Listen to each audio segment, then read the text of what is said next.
At bago po tayo dumako sa ating pong pag-aaralan, tayo po muna ay manalangin. Let's pray.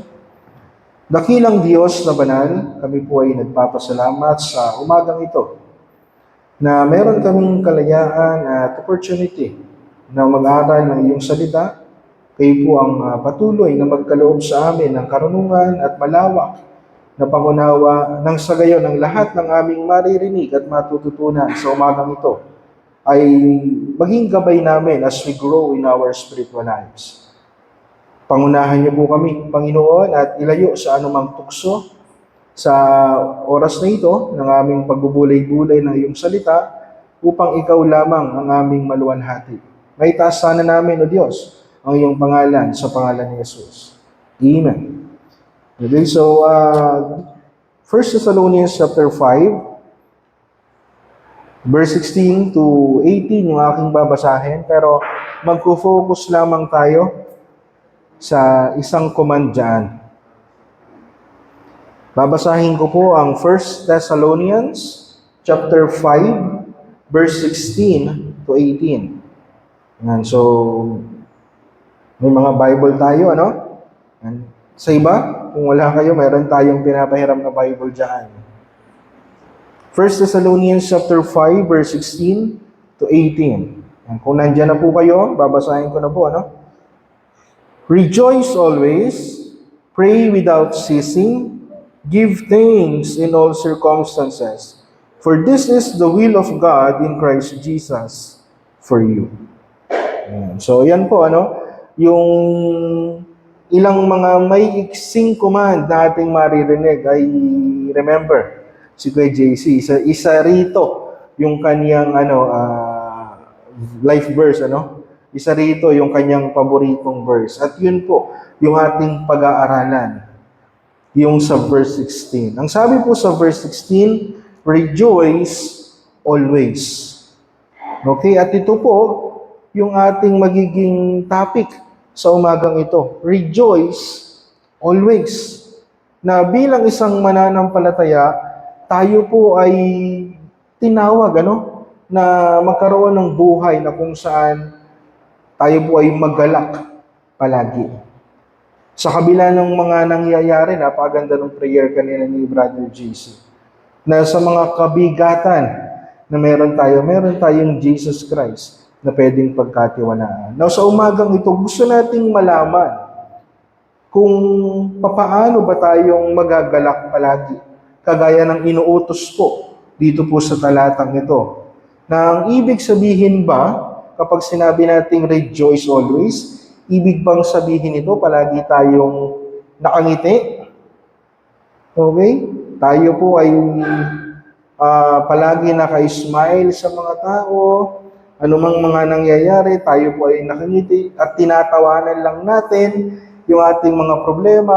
Ganun po ba ang ibig sabihin ni Apostle Paul dito po sa rejoice always?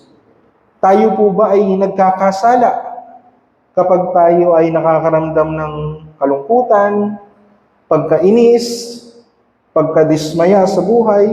Nagkakasala ba tayo doon? Kasi ang sabi dito, rejoice always. Can I be sorrowful sa buhay na ito? Okay, so ilan lang po yan, ano? Dahil kung yung sinasabi ni Apostle Paul na magalak tayong palagi, kung ang ibig sabihin po nito is to feel happy all the time at hindi po tayo makaramdam ng kalungkutan, magkakaroon po tayo ng problema kapag yun po yung ating iniisip. Kapag yung ating application ng sinasabi dito ni Apostle Paul ay palagi ka nakangiti, dapat cheerful ka lang. Palagi, magkakaroon po tayo ng problema. Bakit? Sapagkat si Apostle Pablo mismo o kahit si Jesus Christ, hindi naman po sila palaging masaya. Tama? Ang sabi sa John chapter 11 verse 35, Jesus wept. The shortest verse in the scripture. Jesus wept. Anong ibig sabihin nun? Tumangis si Jesus Christ. Ang sabi naman ni Paul sa Romans chapter 12, verse 15, weep with those who weep. Ang sabi niya sa Romans chapter 12, verse 15, rejoice with those who rejoice and weep with those who weep. Hindi naman niya sinabi na, o yung mga umiiyak, yung mga nalulungkot, tumahan na kayo. Hindi dapat ganyan. Dapat lagi lang tayong masaya. Cheer up, kapatid. Okay? E di subukan mong gawin yan sa lamay. Di ba? Sabihin mo nga doon sa mga umiiyak doon, uy, hindi ka dapat ganyan, Kristiyano ka. Mag-rejoice ka lang. Magsaya ka. Uy, nalulungkot ka naman eh. Hindi dapat ganyan kasi ang sabi dito, rejoice always. Subukan mong sabihin yan sa tropa mong broken-hearted. Diba? Baka unfriend ka na. Okay? Sabihin mo yan na literal doon sa mga taong nasunugan, doon sa mga taong nabaha, doon sa mga taong na-hold up, doon sa pamilya na kung saan nanakawan sila. Sabihin mo nga na, huwag kayong malungkot, dapat happy lang. Ganun ba? Yung ating understanding bilang Christian, nung sinasabi ni Apostle Paul na magalak kayong palagi, na dapat happy lang. Ang saya sana ng buhay kung gano'n, ano? Na palagi ka lang nakangiti, parang palagi kang energetic, active, ano? Na ang saya lang buhay mo. Siguro ng mga bata tayo gano'n, masaya lang ang ating buhay. Pero habang tumatanda tayo, pagdating natin sa pagdun pa lang, kapag nag-eskwela na tayo, sumasakit na ulo natin eh. Di ba? During exam, during bayarin ng mga tuition fee, masakit na ulo natin, nalulungkot na tayo at nahihirapan na tayo sa buhay. To cheer up, mga kapatid, is not always a good advice. Lalong-lalo na doon sa mga taong nasasaktan, doon sa mga taong nalulungkot dahil sa mga pinagdadaanan nila sa buhay. Tama? Hindi natin pwedeng sabihin na cheer up sa kanila if they are experiencing pain and suffering sa buhay nila. Okay? Therefore, to rejoice always doesn't mean na ide-deny po natin yung ating feelings. Nababaliwalain natin kung ano man yung nagiging response ng ating emotion, ng ating puso, doon sa mga circumstances na dumarating sa buhay natin. To rejoice always doesn't mean to deny our feelings, to always put a smile on our face, or yung sagot nating mga Pinoy, tawanan mo lang yung problema. Di ba? Yung kanta ni Freddy Aguilar. Tawanan mo ang iyong problema. Tapos may lyrics na, hindi pa laging ganun, kapatid eh. No? Na ang solusyon sa ating mga problema ay pagtawa. At hindi na tayo makaramdam ng kalungkutan. No? Bilang isang Kristiyano, we have a deeper understanding for us kung bakit tayo on why we rejoice always. O bakit kailangan nating maggalak palagi. Mga kapatid, for us na mga Kristiyano, to rejoice always is to accept our situation and still believe that life is beautiful. Amen? Para sa ating mga mananampalataya, ang pagtingin natin sa buhay ay maganda. Life is beautiful nga. Napanood niyo na ba yung pelikulang Life is Beautiful? Na sa kabila ng persecution at pinagdadaanan ng main character, nandoon pa rin yung kanyang conclusion sa buhay that it is beautiful. That we appreciate the life we have now. We are satisfied sa kung ano yung meron tayo. Sa kung ano man yung nangyayari sa atin, na-appreciate pa din natin yung buhay. Na when we say to rejoice always, that when we say rejoice always, tinatanggap natin o sinasabi natin sa ating mga sarili that, my life is meaningful and totally okay.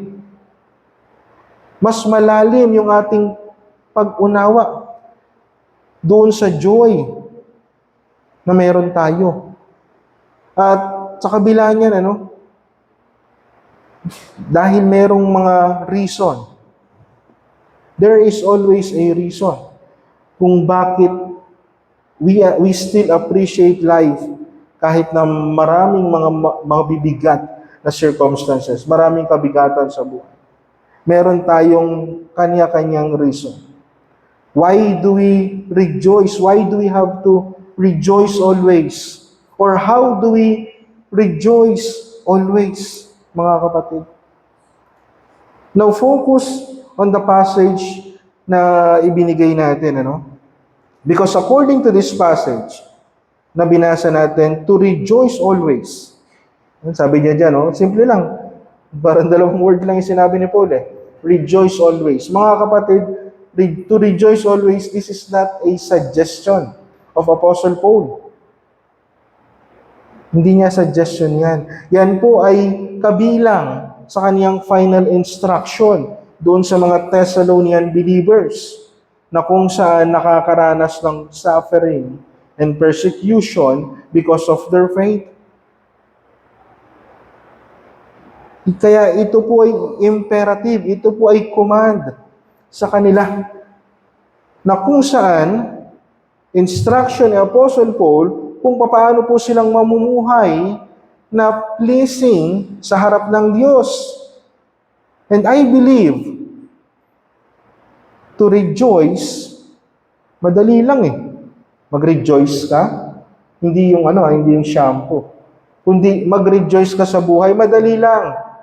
Maraming reason for us to celebrate and be joyful. Yung pagka-graduate mo, nung sinagot ka ng nililigawan mo, nung ikaw ay nagpakasal, nung ikaw ay na-promote sa trabaho. Marami tayong reason to rejoice. Pero alam niyo kung paanong nagiging mahirap sundin ang command na ito? Meron kasing nakalagay sa dulo na always.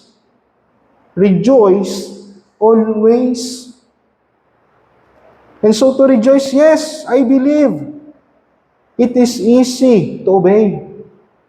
But always, I don't think so.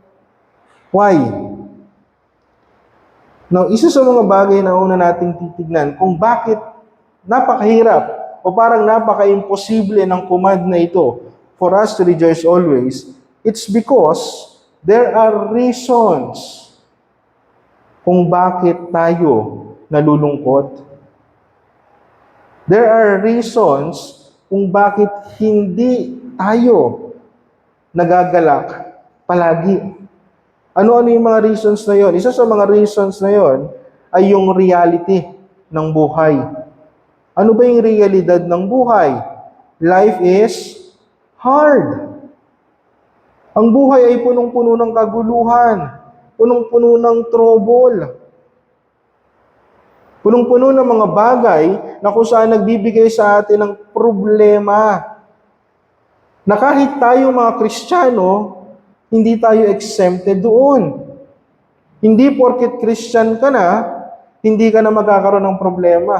Marami kang mautunan. Marami nga nagsasabi na habang papalapit ka ng papalapit kay Jesus Christ, habang inaayos mo yung relationship mo sa Kanya, mas lalong dumadami yung problema mo. Mas lalo kang sinusubok sa pananampalataya mo. Tama? Na tayo, bilang mga tao, kahit na tayo ni Kristiyano, nagkakaroon tayo ng kabigatan sa buhay. And that is the reality of life. Life is hard. Ang sabi ni Job, sa Job chapter 14 verse 1, basahin lang natin, May mga Bible naman kayo, kaya Masarap magbasa. Okay?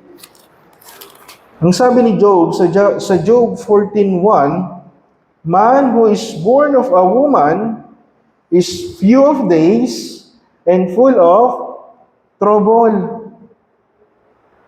Sinaunang ano pa to? Old Testament times pa ito. Pero nakikita na nila yung reality ng buhay na ito. Si Job, anong sabi niya? A man who is born of a woman is few of days and full of trouble. Ang sabi ni Jesus, John chapter 16, verse 33, I have said these things to you. Na parang sinasangayunan niya yung yung conclusion ni Job sa life. I have said these things to you, that in me you have peace. In the world, you will have tribulation. But take heart, I have overcome the world. Anong sabi niya? In this world, you will have tribulation. Ang tribulation, mabigat po yan na usapin. Suffering, pain, persecution, hardship, difficulties, pag sama-samahin mong lahat yan dyan sa tribulation,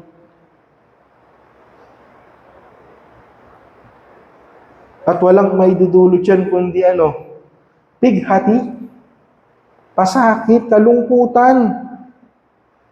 At ang sinasabi ni Jesucristo, kagaya rin nung sinabi ni Job, na sa mundong ito, punong-puno ng ganyan. Kaya nga, life is hard. Ano pa? Life is full of choices. Kaya ang tao confused siya.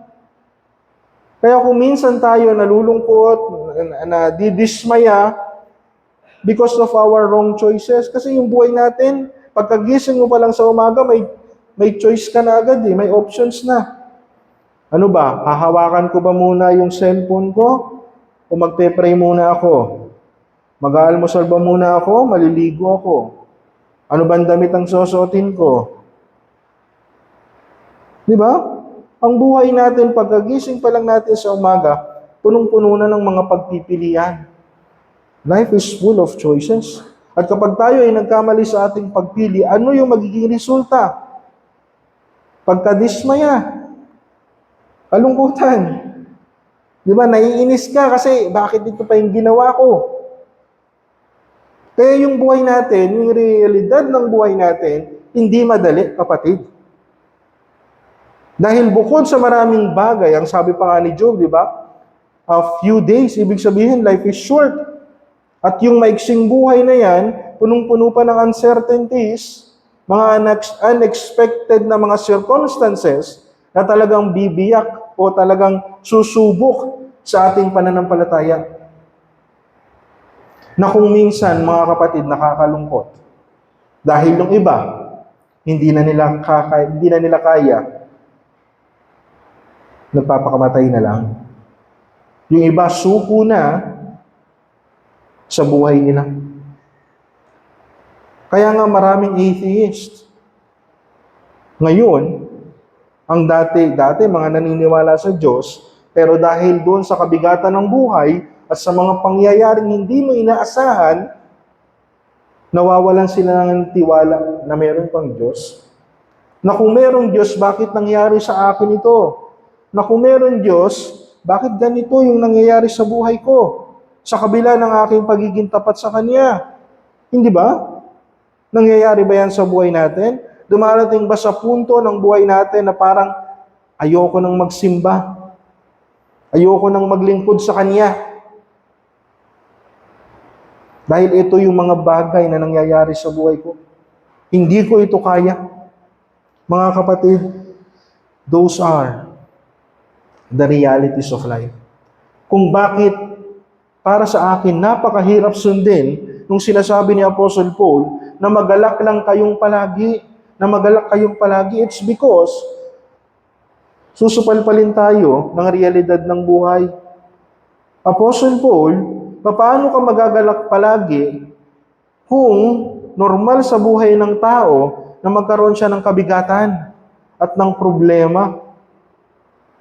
Di ba? Kahit nga bata pa lang, namumroblema na yan eh. Habang tumatanda pa, kaya nga ibang matatanda, gusto nilang bumalik sa pagkabata kasi ang iisipin lang daw ng bata, maglaro at matulog at kumain. Kapag tumatanda ka na kasi, bukod sa dumadami na yung bayarin mo, dumadami yung iisipin mo, ang hirap ng buhay. Lalo pa nandito sa Pilipinas. Nakikita niyo yung kaguluhang nangyayari sa ating gobyerno, na kahit hindi naman tayo personal nakilala ng mga tao na yun, sobrang affected ang lahat dahil sa mga nangyayari. Yung bugso ng ating damdamin, ano?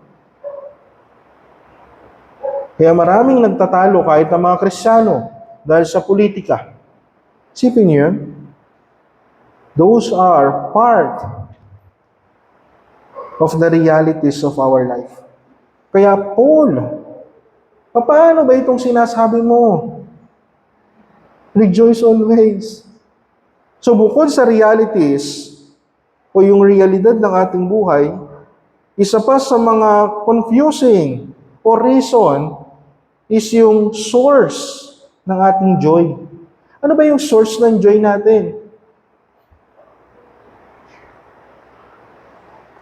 Isa sa mga source ng joy natin is pera.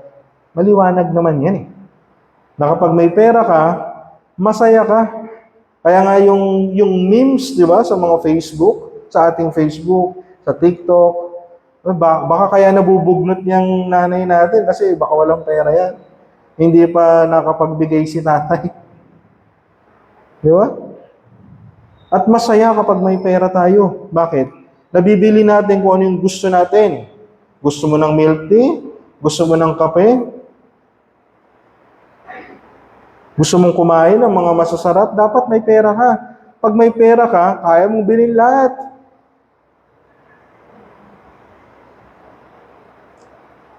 Yung lahat ng wants mo, lahat ng needs mo, kapag may pera ka, pwedeng mabili. Yung sa ating mga may hirap, tayong mga nandito sa kahirapan, kapag tayo nagkakaroon ng mga problema, ang solusyon natin kung minsan, matulog na lang eh.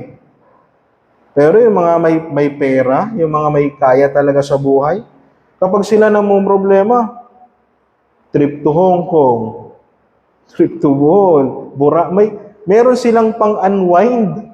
Yung pang-unwind natin, 3-in-1 lang, mga kapatid. 3-in-1, tsaka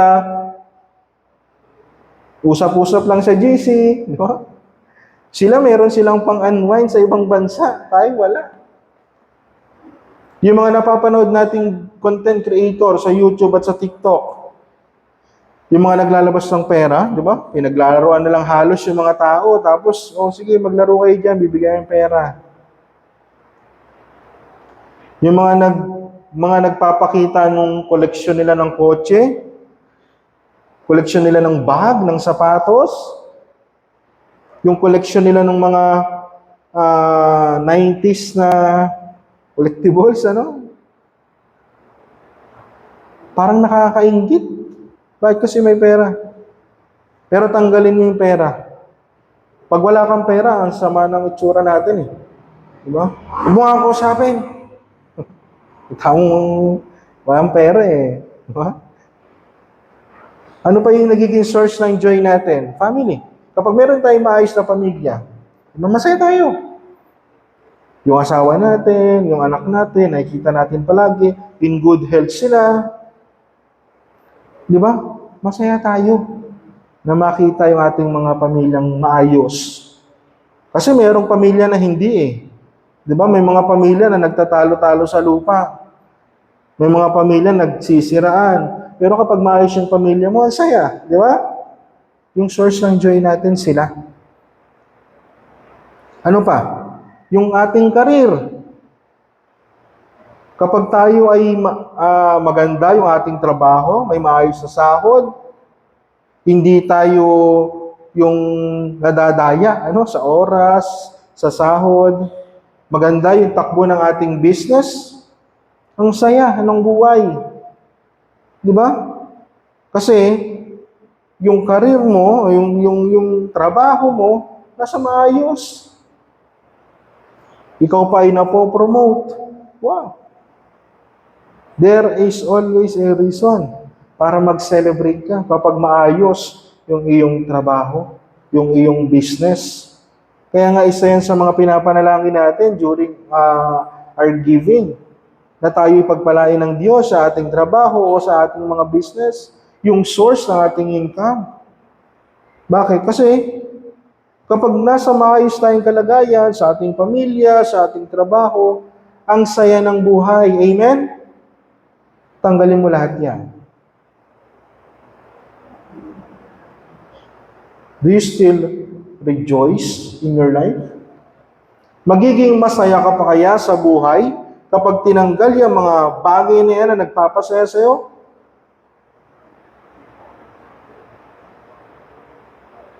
Anong sagot natin, kapatid? Kapag ikaw na lang yung, sabihin natin na aksidente kayo, isang pamilya, ikaw lang ang buhay, magiging masaya ka pa kaya? Natanggal ka sa trabaho, sa walang kakwenta-kwentang dahilan, magiging masaya ka pa kaya? O yung sahod mo, na hold up, maging masaya ka pa kaya? May apply pa kaya natin yung rejoice always? If the source of our joy ay natanggal sa atin, kagaya ni Job, nawala ang lahat sa kanya. Kung sa atin mangyari yun, mame-maintain kaya natin yung joy na meron tayo? Yes or no? I don't think so. Wala tayo sa ganong kalagayan. Maaring nasa maayos na sitwasyon pa yung iba sa atin dahil nakakapunta pa tayo dito ng maayos eh. Nakakangiti pa tayo. And so, mga kapatid, there are reasons why it is hard for us to rejoice always. Nandiyan yung realidad ng buhay at yung walang kasiguraduhan na source ng ating joy. Na hindi natin alam kung tayo na nasa sitwasyon na matanggal itong mga bagay na ito sa buhay natin. Ayaw nating isipin na mawawala ang mahal mo sa buhay. Ayaw mong isipin na ikaw ay mawawala sa iyong hanap buhay. Ayaw natin yan. Dahil hindi natin alam kung ano yung mararamdaman natin. But, again, to rejoice always is not a suggestion, but an instruction for Christians to live a life that is pleasing to God. That's why, yes, if there are reasons why it is hard for us to rejoice always, there are also reasons why we rejoice always. Bilang isang Kristiyano, ito ay makikita natin. Ito ay posible sa atin bilang mga mananampalataya. Bakit? Now, balikan natin yung 1 Thessalonians chapter 5. Verse 16 to 18. Ang sabi dito, rejoice always, pray without ceasing, give thanks in all circumstances. Anong susunod na statement? For this is the will of God in Christ Jesus. Para kanino? Para sa'yo. Na ano? Ikaw ay magalak palagi, ikaw ay palaging manalangin, ikaw ay magpasalamat, ikaw ay palaging magpasalamat, anuman ang nangyayari sa buhay mo, ito ay kalooban ng Diyos sa iyo. Dahil sa iyong pakikipag-ugnayan kay Kristo. And so one of the reasons why Christians can rejoice always, it's because of their salvation in Christ, their faith in Jesus Christ. Magkakaroon lamang tayo ng ugnayan kay Kristo kung tayo ay may pananampalataya sa Kanya. Amen? If there is faith in Christ, magkakaroon tayo ng relasyon sa Kanya, sa Diyos. We are reconciled. Romans chapter 5 verse 1. Ang sabi sa Romans chapter 5 verse 1, therefore, since we have been justified by faith, we have peace with God through our Lord Jesus Christ. Yung peace na yan po ay relationship. Yan po ay ugnayan. Magkasundo. Meron kang, kumbaga sa mga bata, magkabati na tayo.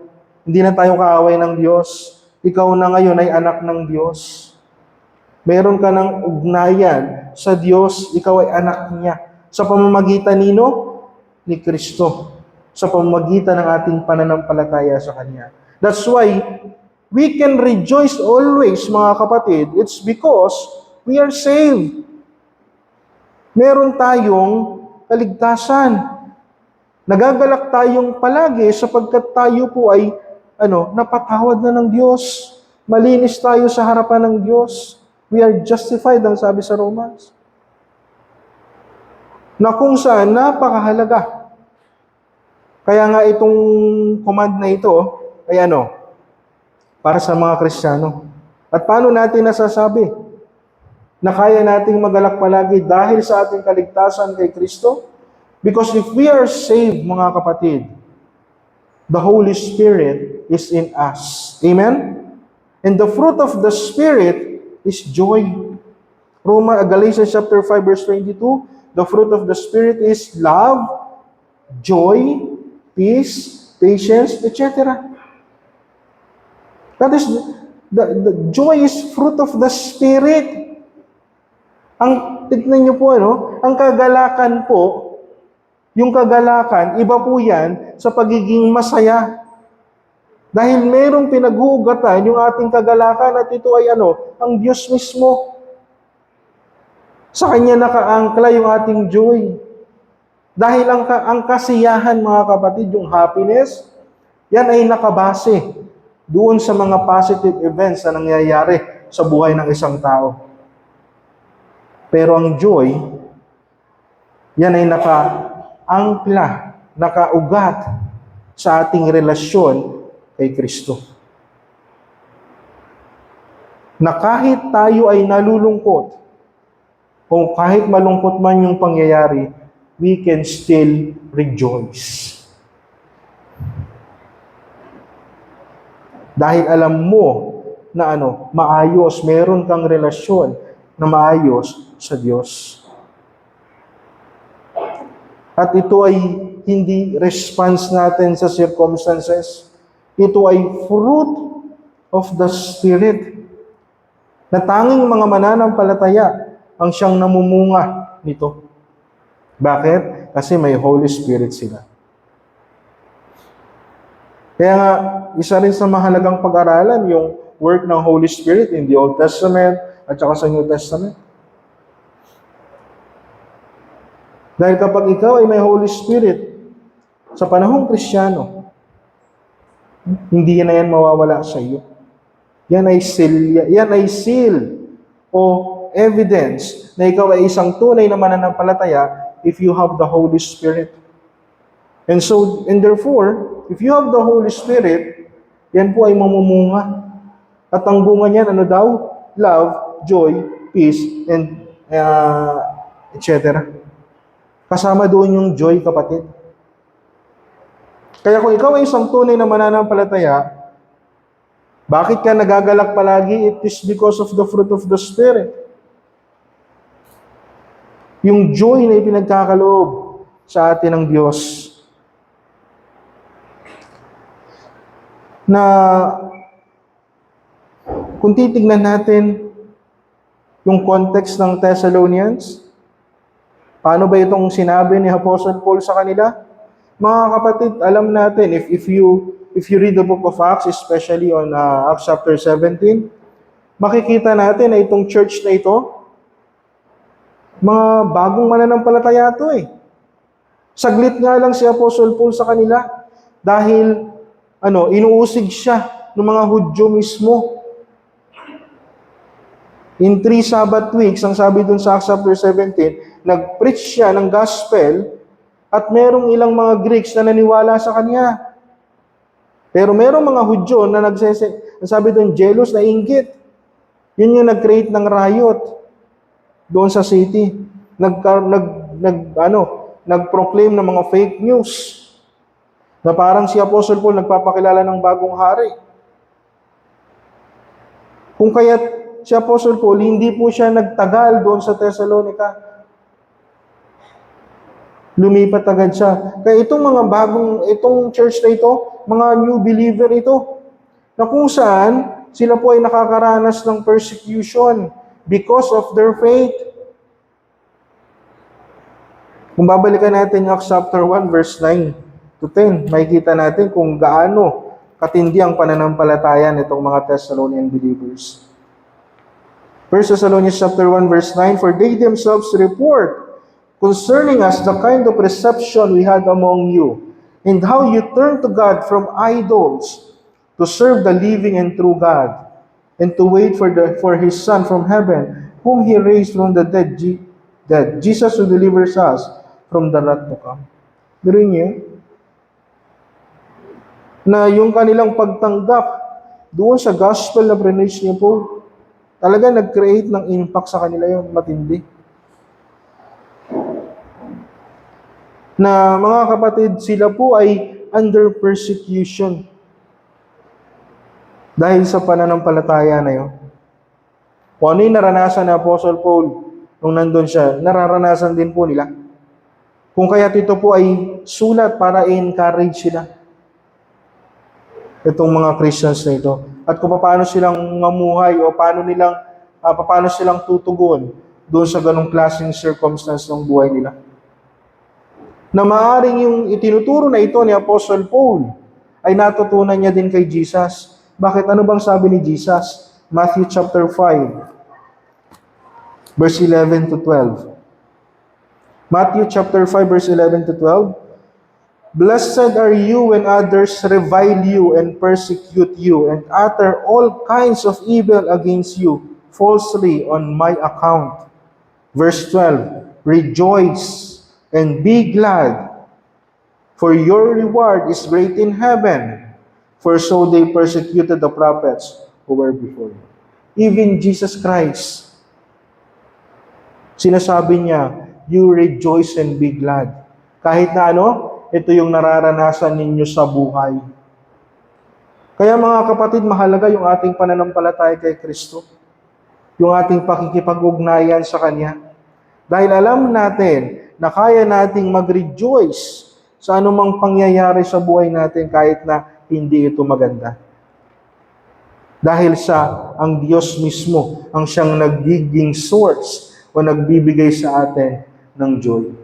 Kaya ngayon yung pinaka-key doon sa 1 Thessalonians chapter 5, verse 16 to 18. "For this is the will of God." Yung magmamuhay sila ng magalak, manalangin, magpasalamat palagi. Na yung pinaka-key doon is yung dulo. The will of God in Christ Jesus.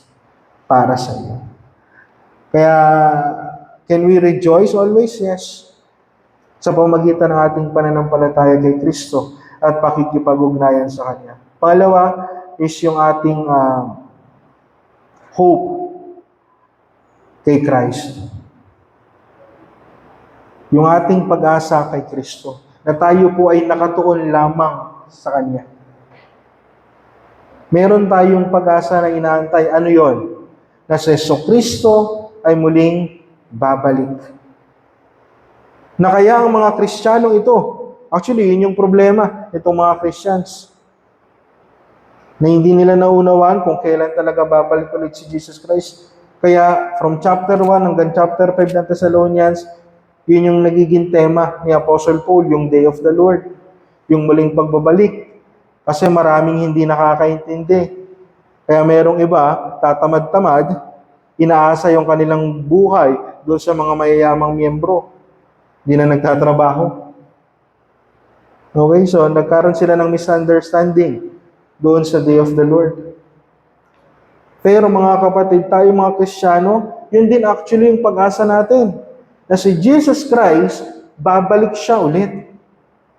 At sa kanyang pagbalik, susunduin niya ang lahat ng mga mananampalataya. At kung ikaw ay isang tunay na mananampalataya, kapatid, kasama ka doon. That is our hope, mga kapatid. Na meron tayo kay Jesucristo. Kung kaya't bilang isang mananampalataya, our focus ay kay Christ. Na we can rejoice always in our life, kahit anumang circumstances, dahil ang ating atensyon ay nakatuon kay Kristo. Hindi doon sa problema, hindi doon sa mga circumstances na dumarating sa buhay natin. Kasi, tignan mo, choice mo yan eh. Kapag merong mga negatibong pangyayari sa buhay mo, kapatid, it is your choice. Kung ikaw ay magpo-focus doon sa negative events na yon, o ikaw ay magpo-focus kanino? Kay Kristo. But bilang isang Kristiyano, we are called in Hebrews chapter 12 verse 2. Basahin natin. Hebrews chapter 12 verse 2. Ang sabi dito, tignan niyo po. Hebrews chapter 12 verse 2. Looking to Jesus, the founder and perfecter. Sa ibang translation, the author and the finisher. Okay? Looking to Jesus, the founder and perfecter of our faith, who for the joy that was set before him endured the cross, despising the shame, and is seated at the right hand of the throne of God.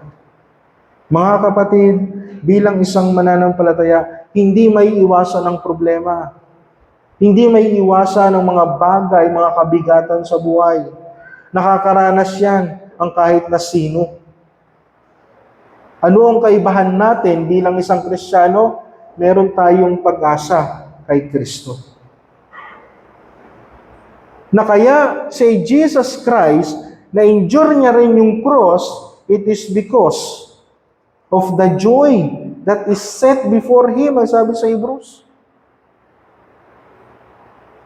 Yung future na mga tao na sasampalataya sa Kanya, yung future ng mga Kristiyano. Yun yung ating pag-asa, mga kapatid. Kung kaya't kahit anumang nangyayari sa buhay natin, kaya nating magalak. Dahil meron tayong pag-asa. Pag-asa na ang ating Diyos ay mapagkakatiwalaan sa anumang pagsubok ng ating buhay. Psalms chapter 46 verse 1.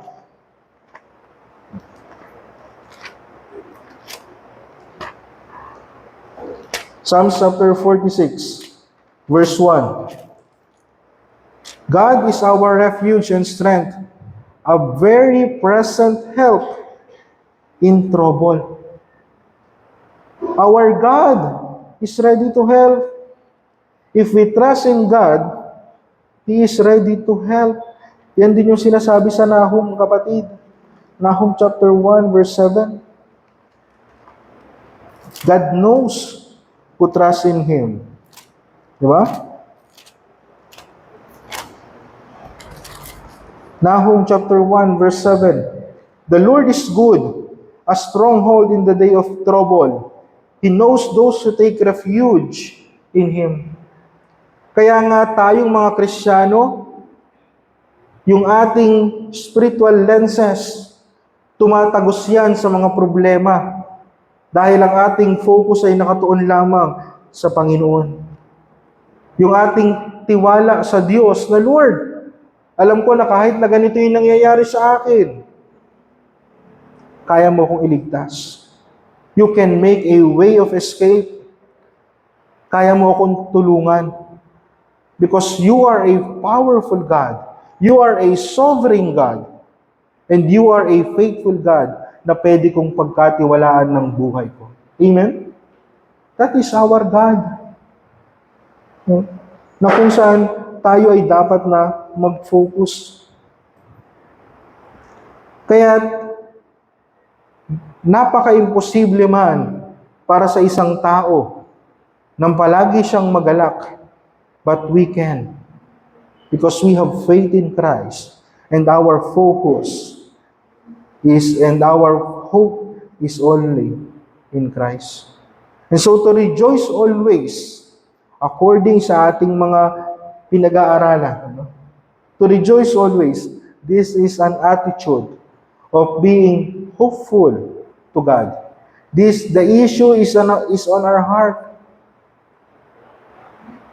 Na kung tayo ba ay tunay na nagtitiwala sa ating Diyos at all times. Na nung sinabi ni Apostle Paul, rejoice always, ang kaakibat nun, magtiwala ka't manampalataya ka sa Diyos palagi. Parang iyong kagalakan ay mapangyari. Dahil siya yung pinaka-source ng ating joy. Therefore, to rejoice always is to live in the grace of God. To rejoice always is to live in the grace of God. Kaya nga sa Greek, magkalapit yung translation yun. Yung rejoice, kairo. Yung grace, charis.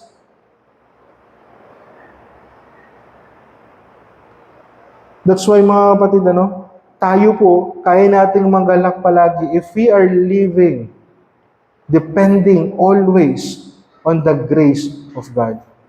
Now, let me encourage you with this last verse in Romans chapter 8, verse 18.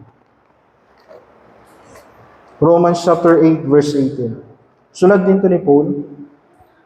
Romans chapter 8, verse 18. For I consider that the sufferings of this present time are not worth comparing with the glory that is to be revealed to us. Mga kapatid, yung ating mga pinagdadaanan, kung meron man, ang sabi ng Apostle Paul, hindi yan pwedeng ikumpara doon sa i-reveal na glory sa atin in the future. Kaya't mag-focus lang tayo mga kapatid kay Kristo. Mag-focus lang tayo sa kung ano yung sinasabi sa atin ng Biblia. Yes, pwede tayong makaramdam ng lungkot. But in our sorrow, we can still rejoice. Because we have God, we have Jesus Christ. We have the Holy Spirit in us. Amen? Tayo po ay manalangin. Salamat, O Diyos, sa araw na ito, na ikaw ang siyang tunay na nagbibigay sa amin ng kagalakan sa buhay. Sa kabila ng mga bagay na nangyayaring hindi maganda, kaya naming magalak sapagkat ikaw ay nariyan sa aming buhay. Ang sabi mo sa Psalms chapter 16 verse 11, in your presence, there is joy forevermore. Panginoong Diyos, kami po ay patuloy na magtitiwala at aasa sa iyo. Nawa ang bawat isa ay patuloy na lumago sa aming pananampalataya at ang aming relasyon sa iyo, Panginoon. Purihin ka, Ama, sa araw na ito. Ito pong aming dalangin sa pangalan ni Jesus. Amen. Thank you po and God bless.